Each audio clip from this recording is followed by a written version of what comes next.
자, 얼마 전에 코스피 200 지수와 코스닥 150 지수의 그 종목 변경이 있었죠. 이게 우리나라 주식시장 매매를 함에 있어서 굉장히 중요한 이벤트 중에 하나인데, 아무래도 이 개인 투자자분들, 그러니까 특히 이제 초보 투자자분들 같은 경우에는 의외로 신경을 쓰지 않고 계신 분들이 많이 계시더라고요. 아니면 이게 무슨 의미인지는 알고 계시는데 이걸 실제로 매매에 적용해서 언제 매수하고 또 언제 매도하는지에 활용을 할지를 잘 몰라서 크게 신경 쓰지 않으시는 경우들이 있는 것 같습니다. 자, 그래서 오늘은 코스피 200 지수와 코스닥 150 종목의 변경된 종목에 대해서 같이 살펴보고 또 그에 따른 매수 매도 전략에 대해서 말씀을 드리도록 하겠습니다. 자, 그럼 바로 시작해 보도록 하죠.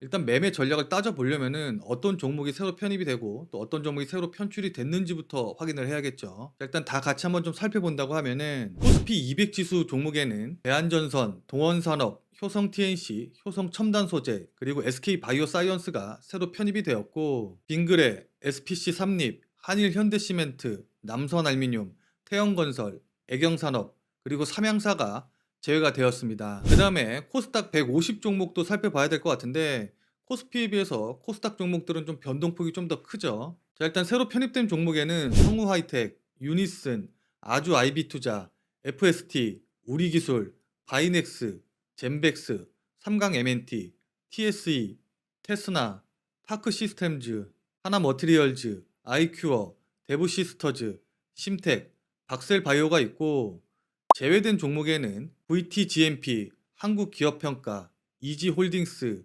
ST큐브, 현대바이오랜드, 드리머스 컴퍼니, 안트로젠, 비츠로셀, 네오팜, 사라민 HR, 노바렉스, 케어젠, 골프존, 클리오, HL사이언스, 그리고 마지막으로 신흥 SEC가 있습니다. 그러니까 쉽게 말해서 편입된 종목들은 코스피 200 지수나 코스닥 150 지수를 산출하는 데 있어서 참고하는 종목이 된다는 뜻이고, 여기서 제외된 종목은 코스피 200 지수나 코스닥 150 지수를 산출할 때 더 이상 참고가 되지 않는다라고 생각하시면 이해하시기 쉬울 겁니다. 자, 그렇기 때문에 신규로 편입되는 종목들 같은 경우에는 코스피 200 지수나 코스닥 150 지수를 추종하는 패시브 자금들이 유입이 될 것이기 때문에 주가의 상승을 기대해 볼 수가 있겠죠. 자, 여기서 이 패시브 자금이라는 거는 지수의 움직임을 따라다니는 자금으로서 지수 안에 속하는 종목들이 어떤 호재가 있는지, 모멘텀이 있는지, 아니면 또 어떤 악재가 있는지, 이런 것들을 따지지 않고 비율에 맞춰서 기계적으로 들어오는 자금이기 때문에 지수 종목으로 신규 편입되게 되면은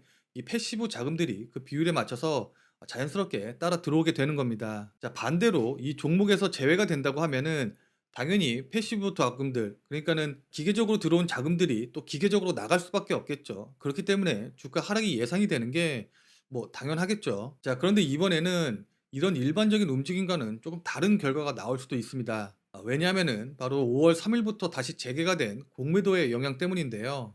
이번에 재개된 공매도가 바로 코스피 200 지수와 코스닥 150 종목에 속하는 종목들만 공매도가 가능하기 때문이죠. 자, 그러니까 이게 무슨 말이냐면은 코스닥 150이라던가 200 종목에서 요번에 제외되는 종목들 같은 경우에는 6월 10일까지는 공매도가 허용이 되는데, 지수에서 제외가 되는 6월 11일부터는 공매도가 불가능해지기 때문입니다. 그렇기 때문에 요번에 지수에서 제외가 되는 종목들 같은 경우에는 6월 11일부터는 새롭게 공매도를 할 수 없기 때문에 공매도를 추가로 진행을 해서 평단가를 낮추는 전략을 취할 수가 없고, 공매도가 들어간 물량은 오직 매수밖에 할 수밖에 없기 때문에 오히려 쇼커버링이 나와서 지수가 상승하게 되는 그런 계기가 될 수도 있다는 뜻이겠죠. 자, 그렇기 때문에 지수에서 제외되는 종목들 중에서 특히 공매도의 비중이 높은 종목들 같은 경우에는 우리가 관심을 갖고 지켜봐야 될 필요가 있을 것 같습니다. 자, 대표적으로 공매도 비중이 높은 종목들을 좀 살펴본다고 하면은 우선 빙그레가 한 12% 정도로 높은 수준을 유지하고 있고, 그 다음에 태영건설이 12.4%로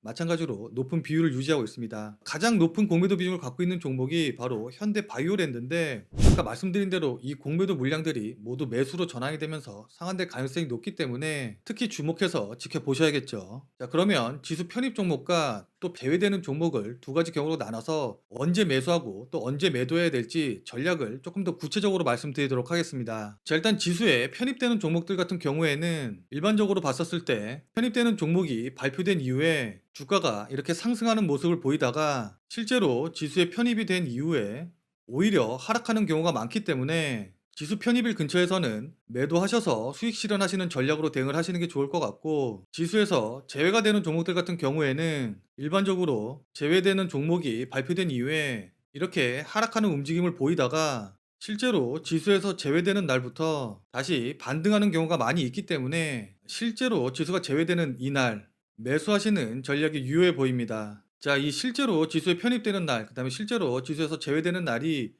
6월 11일이기 때문에 대응을 해보시는 게 좋겠죠.